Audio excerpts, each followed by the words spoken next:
Hello everyone, welcome you all. सर्व विद्यार्थ्यांचं 12वी मध्ये स्वागत करतो मी. पहिल्यांदा आपण 12वी मध्ये आपल्याला मॅथमॅटिक्स हा पेपर ज्या पद्धतीने आपण 11वी मध्ये 2 पार्ट मध्ये बघितला होता, ज्याला आपण पेपर 1 आणि पेपर 2 असं म्हणतो, त्याच पद्धतीने इयत्ता 12वी मध्ये सुद्धा आपल्याला हा पेपर M1 आणि M2 म्हणजे मॅथमॅटिक्स पेपर 1 आणि मॅथमॅटिक्स पेपर 2 अशा 2 पार्ट मध्ये बघायचे, ज्या पद्धतीने आपण 11th ला स्टडी केला होता. ठीक आहे. सो आज आपण ऍक्च्युअल 12th चा सिलेबस सुरू करतो, ज्याच्यामध्ये आपण सुरुवात ही फर्स्ट पेपर पासून करणार आहे, ज्याला आपण शॉर्ट मध्ये M1 म्हणतो, राईट. आणि त्यातला आजचा आपला पहिला चॅप्टर आहे, दॅट इज मॅथमॅटिकल लॉजिक. आता ऍक्च्युली हा थोडा M1 आणि M2 मध्ये शॉर्टली जर डिस्टिंग्विश करायचं झालं तर M1 हा थोडा थिओरिटिकल पेपर आहे. 11वी मध्ये पण तसंच होतं आपल्याला. आणि M2 जो आहे मॅथमॅटिक्स 2 हा थोडा ऍप्लिकेटिव्ह किंवा थोडा प्रॉब्लेम ओरिएंटेड पेपर आहे, ज्याच्यामध्ये आपल्याला फॉर्म्युलाज आणि त्याच्यावरचे प्रॉब्लेम्स अशा मेथड मध्ये M2 डिव्हाइड केलं. ठीक आहे. आज आपण M1 सुरू करतोय. M1 मध्ये पहिला चॅप्टर आहे मॅथमॅटिकल लॉजिक. आता मॅथमॅटिकल लॉजिक म्हणजे काय? ऍक्च्युली जो आपला पेपर आहे मॅथमॅटिक्स, हा पेपर हा ऍक्च्युली लॉजिकल पेपर आहे. लॉजिकल म्हणजे काय? जे काय आपण ह्याच्यामध्ये प्रूफ करतो किंवा जे काय आपण ह्याच्यामध्ये मॅथमॅटिक्स मध्ये शिकतो, जे काय बघतो, त्या गोष्टींना आपल्याला काय लागतं? We proof it.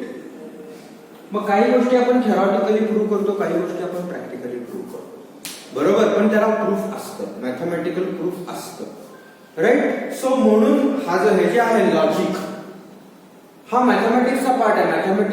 मॅथमॅटिक्स म्हणजे itself it is a logic. Mathematics मध्ये लॉजिक असतंच. आणि लॉजिक कशाने म्हणतात मॅथमॅटिक्स मध्ये?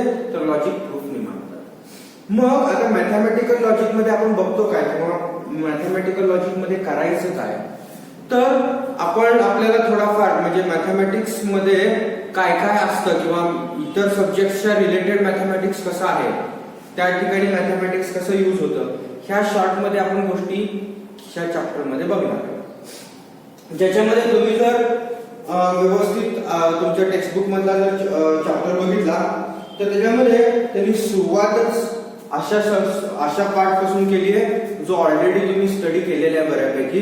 आणि तो पार्ट आहे, तुम्ही स्टडी केलेला सब्जेक्ट आहे इंग्लिश, आणि तो पार्ट आहे स्टेटमेंट.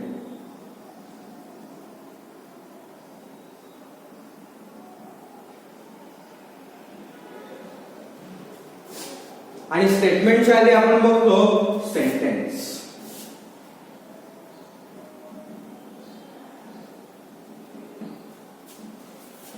बरोबर. स्टेटमेंट आणि सेंटेन्स ह्या 2 वेगवेगळ्या गोष्टी आहेत, if I am not wrong. मग स्टेटमेंट आणि सेंटेन्स मध्ये डिफरन्स काय आहे? What is mean by statement, what is mean by sentence, हे आपण ऑलरेडी स्टडी केलेलं आहे इंग्लिशच्या सब्जेक्टच्या अंडर.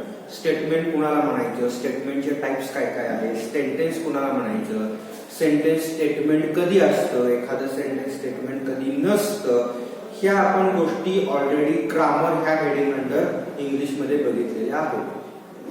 आता तेच फक्त आपण शॉर्ट मध्ये 12वी मध्ये म्हणजे आपल्या मॅथमॅटिक्स मध्ये मॅथमॅटिकल लॉजिक मध्ये रिवाइज करणार. आणि त्यानंतर मग आपण पुढे बघू त्याचे टाइप्स वगैरे ह्या सगळ्या गोष्टी आपल्याला आहेतच. ओके. आता फक्त तुम्ही करायचं काय, तर मी आताचा जो हा व्हिडिओ काढीन, तो व्हिडिओ पोस्ट दिल्यानंतर तुम्ही व्हिडिओ बघत असताना मी नोट्स दिलेल्या असतील, मी डिक्टेट केलेल्या असतील. ऍज इट इज त्या नोट्स तुम्ही तुमच्या नोटबुक मध्ये लिहून घ्यायच्या. आणि त्या लिहून घेतल्यानंतर मग तुम्हाला जिथं डाऊट असेल तिथं तुम्ही मला विचारा, मी ते एक्सप्लेन करण्याचा प्रयत्न करेन. आपण ते डाऊट क्लिअर करण्याचा प्रयत्न करूया. ठीक आहे. मग आपण डायरेक्ट चॅप्टरला सुरुवात करूया. मॅथमॅटिकल लॉजिक या ज्याच्यामध्ये आपल्याला पहिली डेफिनेशन बघायची आहे. आता ह्याच्यामध्ये मॅक्सिमम आपल्याला डेफिनेशन्स आहेत त्या चॅप्टर मध्ये. डेफिनेशन्स मी म्हणलं ना सुरुवातीला की थेरॉटिकल भाग थोडाफार जास्त आहे या चॅप्टर मध्ये, सो तो पार्ट आपण बघणार आहोत. So we are starting with the first definition.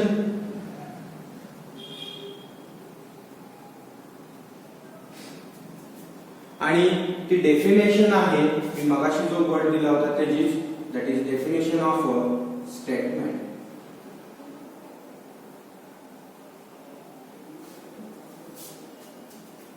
Statement कुणाला म्हणतात? So write down first definition of a statement. So a statement is a declarative sentence. A statement is a declarative sentence. It is a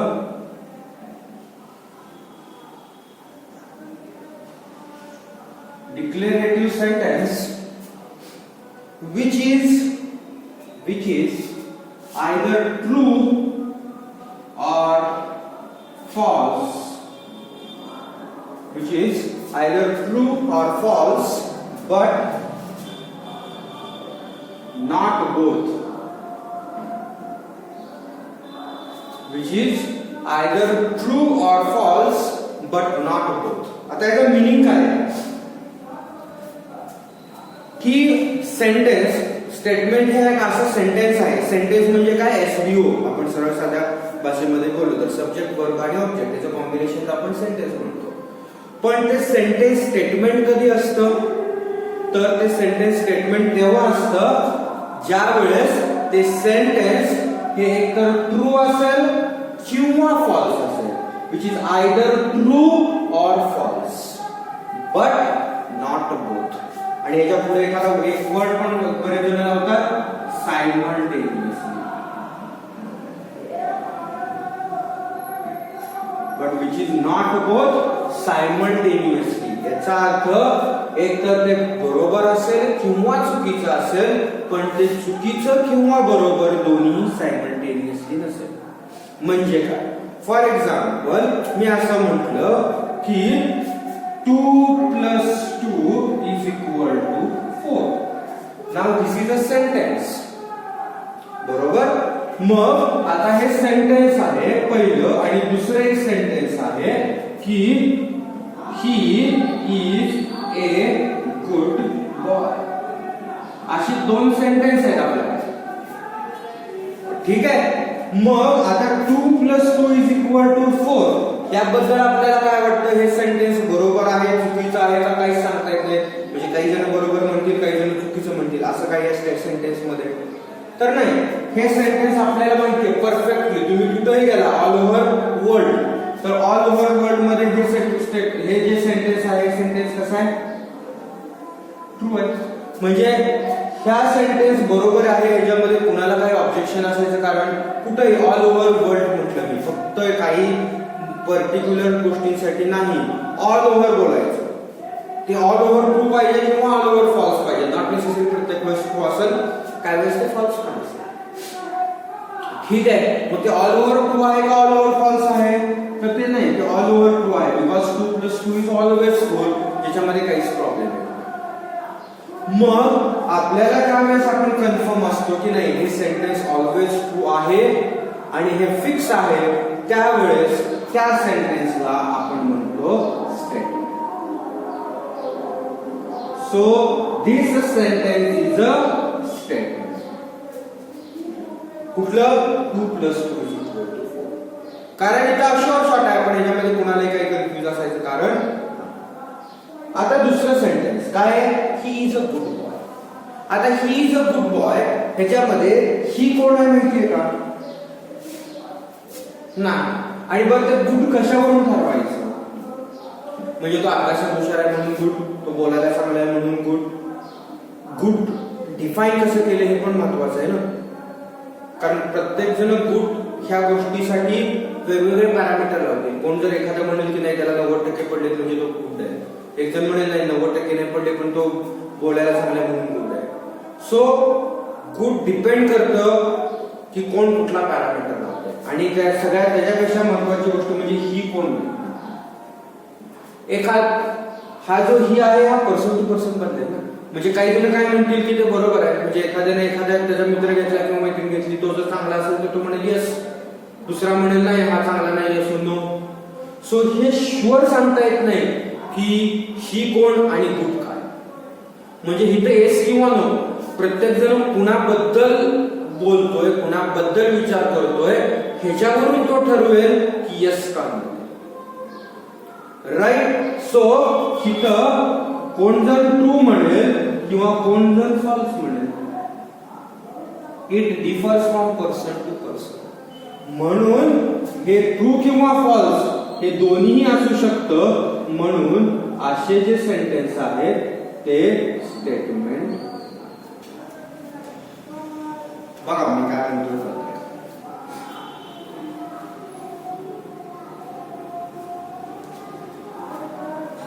so पहिलं जे आहे ते पहिलं sentence आपलं statement होतं, दुसरं सेंटेन्स आहे ते आपलं स्टेटमेंट नाही. हे वरच्या डेफिनेशनचं मी शॉर्ट मध्ये तुम्हाला एक्सप्लेनेशन देईन. ठीक आहे. आय होप तुमच्या लक्षात आलं असेल. आता आपल्याला अशा एक्झाम मध्ये काय असेल किंवा काय असेल की एखादी तुम्हाला नंबर ऑफ सेंटेन्सेस दिलेले असतील and you have to check whether these sentences are statements or not. आपल्याला फक्त एवढं चेक करायचं आहे की दिलेले जे सेंटेन्स आहेत ते सेंटेन्स स्टेटमेंट आहेत का ना. मग आता प्रश्न पडतो की हे ठीक आहे, पण मग असे जे सेंटेन्स असतात ते असे कुठले सेंटेन्स आहेत. हा एक मी एक्झाम्पल दिलं, पण आणखीन पण काही टाइप्स आहेत का सेंटेन्सेसचे जे स्टेटमेंट मध्ये कन्सिडर होत नाही. तर ते पण आधी आपण बघू. मी आधी सगळी त्याच्या रिलेटेड थिअरी देतो आणि मग कंबाईन मध्ये आपण प्रॉब्लेम बघू, म्हणजे मला प्रॉब्लेम पण मिक्स घेता येतो. ठीक आहे ना. मग डेफिनेशन नंतर आपण एक रिमार्क लिहून घेऊया. हे मी स्टेटमेंट बद्दल बोललो. आता कुठले सेंटेन्सेस हे स्टेटमेंट नसतात त्याच्याबद्दल आपण लिहून घेऊ. So we have a remark one by one. पहिला remark, a sentence which is imperative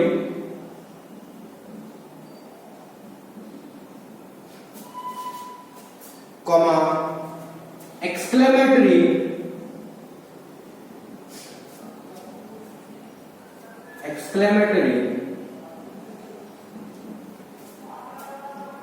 or interrogative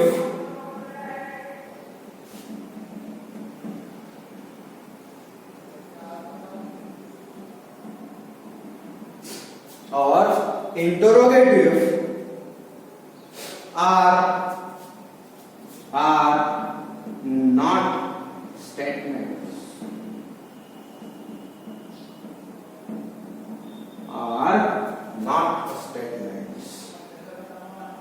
Or sentences which are imperative, exclamatory or interrogative. आता यांचं मीनिंग काय. इम्पेरेटिव्ह म्हणजे काय, मराठीमध्ये सांगायचं झालं इम्पेरेटिव्ह म्हणजे आज्ञाधारक. Right. Like may I come in, can I have a glass of water, please shut the door और प्लीज क्लोज द डोअर. अशा प्रकारची जिथं आपण रिक्वेस्ट करतो, जिथं आपण आज्ञा देतो, अशी जी आहेत आज्ञा करतो, अशी जी सेंटेन्सेस आहेत ते सेंटेन्स कधीही स्टेटमेंट नसतात. एक्सक्लेमेटरी, उद्गारवाची, ज्याच्या शेवटी एक्सक्लेमेशन मार्क आहे, ती सेंटेन्स कधीही स्टेटमेंट नसतात. Interrogative, question mark, WH sentences, जे सेंटेन्सेस W किंवा H ने सुरू होतात किंवा ज्या सेंटेन्सेसच्या शेवटी क्वेश्चन मार्क असतो असे सेंटेन्सेस कधीही स्टेटमेंट नसतात. सो ह्या तिघांमधलं जर कुठलं आलं सेंटेन्स तर ते स्टेटमेंट नाही असं डायरेक्टली लिहायचं. ओके. पुढे second remark, a sentence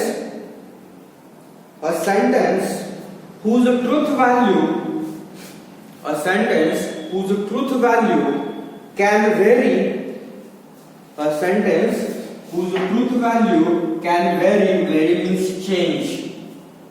A sentence whose truth value can vary according to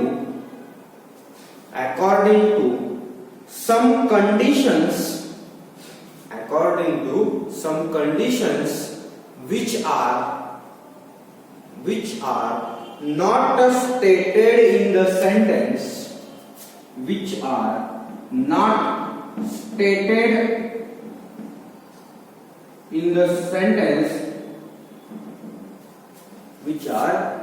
stated in the sentence, are not statements, full stop. In the next line, same point madhe, in the next line, the above sentences are known as open sentence. The above sentences are known as open sentence.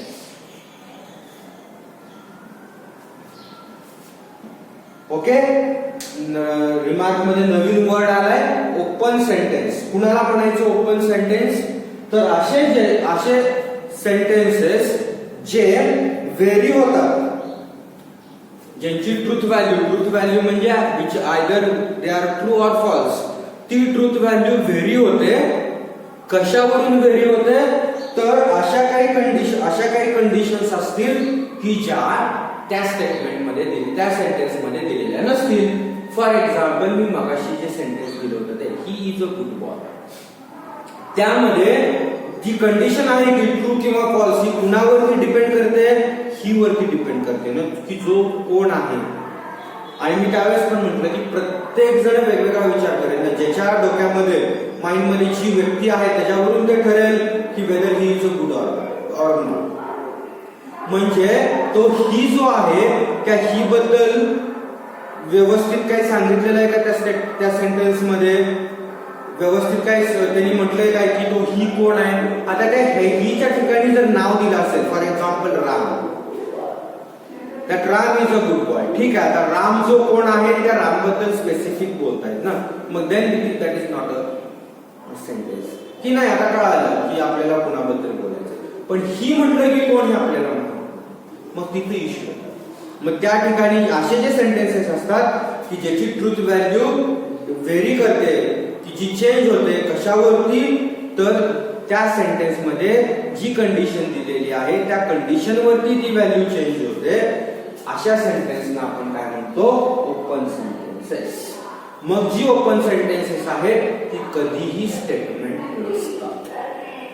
लक्षात आलं? So कुठले sentences statement नसतात?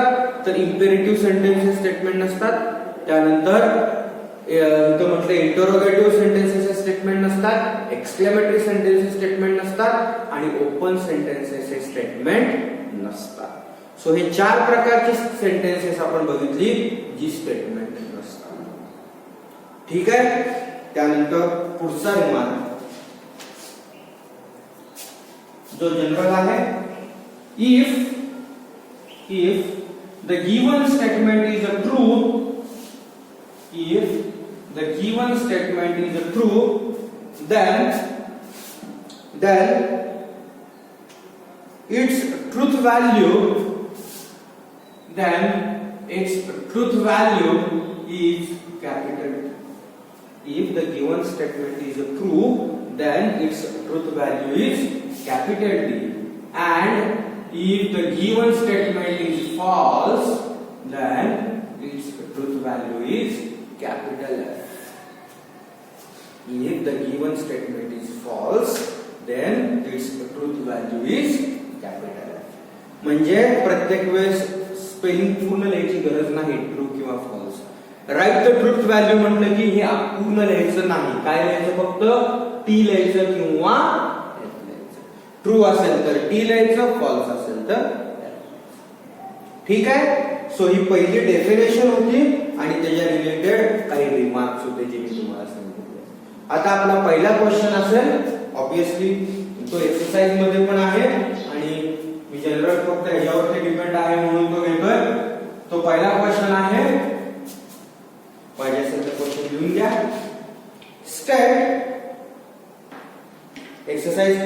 1 मधला पहिला question आहे, state which of the following sentences state which of the following sentences are statements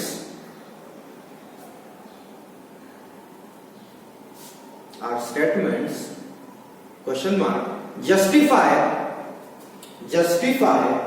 and hence state its truth value and hence state its truth value. आता मी exercise मधले plus combine असे सगळेच question घेईन, ठीक आहे. काही त्याच्यामध्ये असतील, काही त्याच्यामध्ये नसतील. तुमच्या एक्सरसाइज मध्ये 1 बाय 1 पहिलं सेंटेन्स आहे, the sun is a star. The sun is a star. So काय वाटतं या सेंटेन्स बद्दल? हे सेंटेन्स हे ट्रू आहे का फॉल्स आहे हे आधी बघायचं. म्हणजे युनिव्हर्सली ते ट्रू आहे का फॉल्स आहे बघायचं, फक्त काही कंडिशन साठी नाही. तर सन हा स्टार आहे, विच इज राईट ऑलवेज. आपण लहानपणापासून शिकतोय आणि हे ट्रू आहे universally. So this sentence is a statement. So answer कसं लिहायचं? कारण स्टेटमेंट आहे का नाही असं त्यांनी सांगितलंय ना. सो काय लिहायचं? The above sentence is a statement.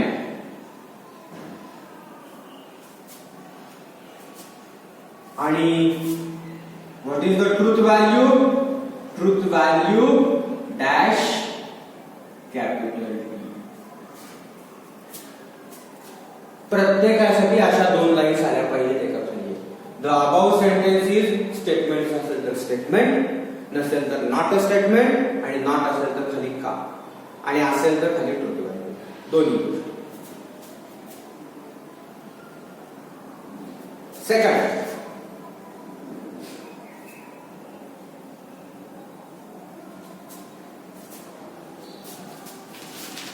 example, 8 is a prime number. 8 is a prime number. So what do you think? 8 हा प्राइम नंबर आहे.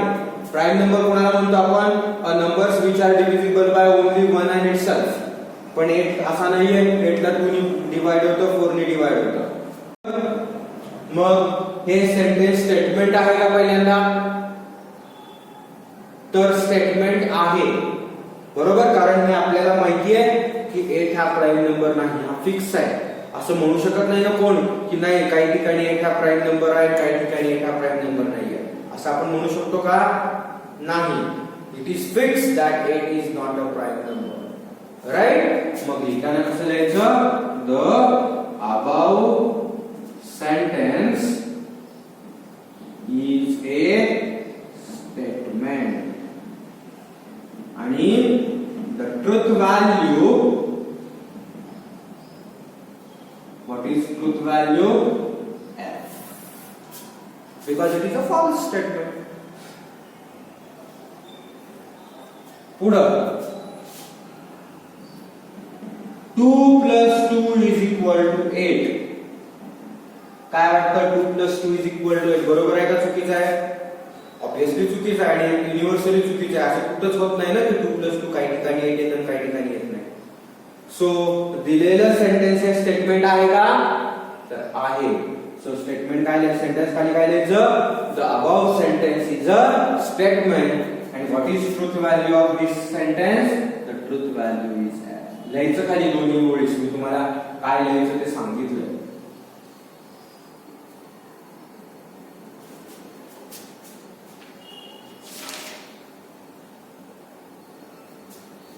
Then next is, why are you upset? Why are you upset?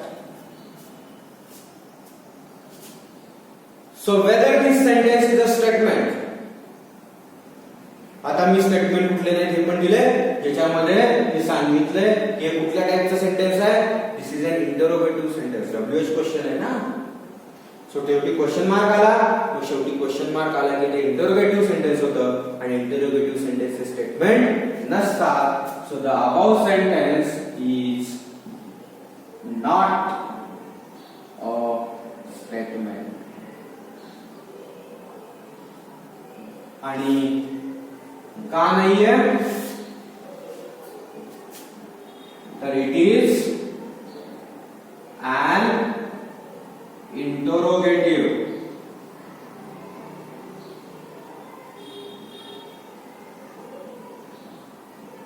sentence.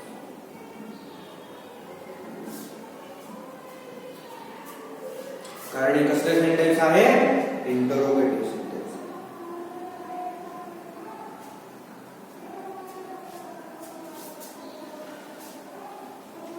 The next one,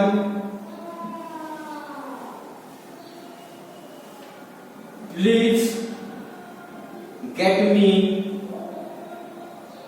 a glass of water.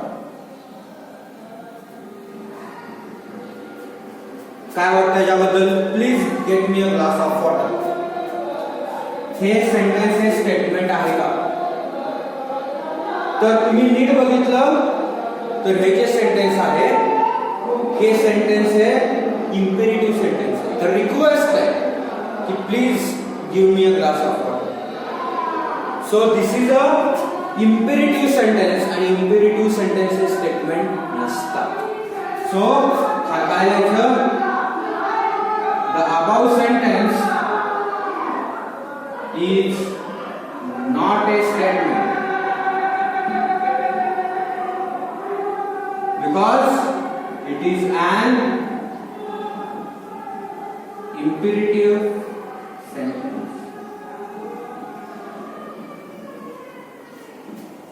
आणि imperative sentence हे कधीही statement नसतात. ठीक आहे. मग आता अशाच प्रकारे मी पुढचे सांगतो. वन बाय वन व्यवस्थित लिहून घ्यायचे. पहिलं त्यानंतर पुढचं जे काय असेल ते इथपर्यंत लिहून झालं असावं. मी सेंटेन्सेस लिहितो फास्ट. लिहून घ्यायचे सगळ्यांनी जे काय पुढचे नंबर्स असतील ते. ही is a good person.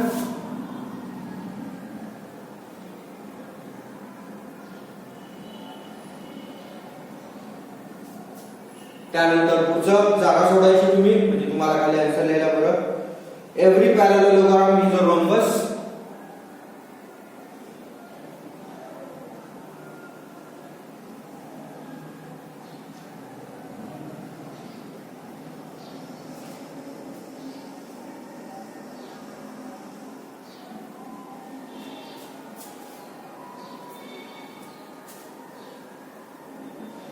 Every parallelogram is a rhombus. Then next one is do not disturb.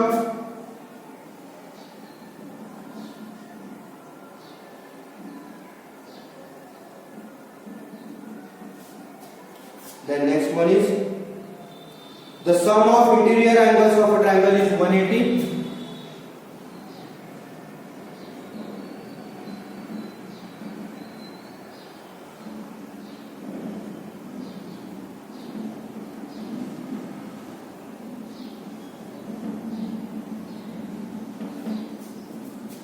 Then we have next as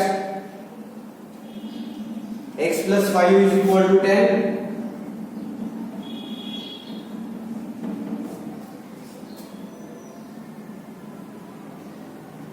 Then next one is shut the door.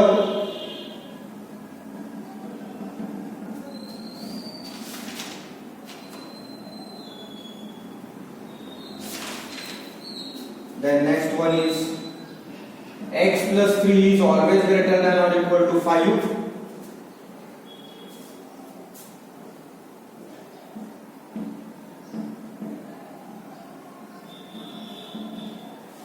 Okay, so you have 7 questions on your board. आता आपल्याला हे fastly बघायचे whether these sentences are statements or not. बघा one by one. So he is a good person. काय वाटतं या sentence बद्दल? हे सेंटेन्स हे स्टेटमेंट आहे का नाही? तर हे सेंटेन्स हे स्टेटमेंट नाही, कारण मी परत सांगितलं की ही कोण आहे हे आपल्याला माहित नाही. So this is not a statement. आणि का नाही आहे statement? Because this is an open sentence. ही असं सेंटेन्स आहे ज्याची ट्रुथ व्हॅल्यू ह्याच्यामध्ये डिफाईन नाही, जी व्हॅल्यू होते ही वरती. So this is not a statement. Why? Because it is an open sentence. Next, every parallelogram is a rhombus. प्रत्येक parallelogram हा रोम्बस असतो. रोम्बस आणि पॅरालेलोग्राम मध्ये डिफरन्स काय आहे? तर पॅरालेलोग्राम मध्ये अपोजिट साइड्स इक्वल असतात, रोम्बस मध्ये ऑल साइड्स इक्वल असतात. Am I right? आणि रोम्बस मध्ये ही एक मेन, एवढे जरी मेजर डिफरन्स आपल्याला लक्षात आला तरी पण लक्षात येईल की प्रत्येक पॅरालेलोग्राम हा रोम्बस नसतो, कारण पॅरालेलोग्राम मध्ये फक्त अपोजिट साइड्स इक्वल असतात, ऑल साइड्स इक्वल नसतात. So every parallelogram is not a rhombus and this is universally true. So this is a statement and whose truth value is, so this is a false statement. Do not disturb. काय वाटतं do not disturb बद्दल? हे sentence हे statement आहे का? No, this is not a statement. Why? Because it is an imperative sentence. Request sentence. पुढं the sum of interior angles of a triangle is 180. Obviously आपल्याला माहिती आहे. So this is a statement whose truth value is, then x plus 5 is equal to 10. आता x plus 5 is equal to 10 हे कायम प्रत्येक x साठी बरोबर आहे का? फॉर एव्हरी x बरोबर पाहिजे नाही तर नाहीये. फक्त x is equal to 5 असेल तरच हे बरोबर आहे. 5 पेक्षा लहान किंवा मोठा नंबर असेल तर नाही. x is equal to 4 घेतलं तर बरोबर येतं का? नाही. सो 4 घेतलं तर फॉल्स, 5 घेतलं तर ट्रू. सो ट्रू आणि फॉल्स दोन्ही आले. So this is not a statement. Why? Because it is an shut the door. This is also again a request. So this is also not a statement because it is an imperative sentence. And last one, x plus 3 is greater than or equal to 5. आता परत x वरती depend करतं हे true आहे का बरोबर आहे. जर मी 2 किंवा 2 पेक्षा मोठा नंबर घेतला 2 3 4 5 6 7 8 तर हे सेंटेन्स बरोबर आहे, ट्रू आहे. आणि जर मी 2 पेक्षा लेस नंबर घेतला 1 0 -1 -2 -3 तर त्या केस मध्ये हे सेंटेन्स काय फॉल्स आहे. म्हणजे x काय याच्यावरती डिपेंड करतं whether this sentence is true or false. म्हणजे ते ट्रू आणि फॉल्स दोन्ही येऊ शकतं ना. एकाने 5 घेतला तर ते बरोबर म्हणेल, एकाने -5 घेतला तर तो रॉंग म्हणेल. त्यामुळे this the truth value of this sentence depend on x. So this is not a statement. Why? Because it is an open sentence. So अशा पद्धतीनं आपण सांगू शकतो की whether the given sentences are statements or not. Okay, I hope एवढं लक्षात आलं असावं. आता आपल्याला काय करायचंय तर एक्सरसाइज 1.1 मध्ये तुम्हाला जे काय मी काही एक्झाम्पल्स घेतलेले, फक्त पहिला क्वेश्चन एक्सरसाइज 1.1 मधला क्वेश्चन नंबर 1 जो हाच आहे. ह्याच्यामधले मी काही घेतलेले काही राहिलेत. ओके, सो ते राहिलेले क्वेश्चन्स फक्त काय करायचे तुम्ही व्यवस्थित सॉल्व्ह करायचे. जर कोणाला काही शंका असेल तर मला विचारा, मी आन्सर द्यायचा प्रयत्न करेन, काय प्रॉब्लेम येणार नाही. ठीक आहे. आजच्या लेक्चर पुरतं एवढं सफिशियंट आहे. आपण जसजसे लेक्चर्स वाढतील तसं आपला टाइम स्पेंड पण वाढूया. पहिल्या लेक्चरसाठी एवढं सफिशियंट आहे आणि मी तुम्हाला काय करायचं हे पण सांगितलेलं आहे. So complete it. ज्याच्या दिवशी जे ते कम्प्लीट करा म्हणजे तुम्हाला काही प्रॉब्लेम येणार नाही. आणि ह्याच्या पुढेच ते प्रॉब्लेम्स कंटिन्यू केले तरी चालतील एक्सरसाइज मध्ये राहिलेले. म्हणजे हे प्लस एक्सरसाइज मध्ये असे मी तुमच्याकडे क्वेश्चन्स मॅक्सिमम. ओके, ठीक आहे. मग आज थांबूया. जे काय राहिलेला पार्ट असेल तो आपण नेक्स्ट लेक्चरला कंटिन्यू. थँक्यू.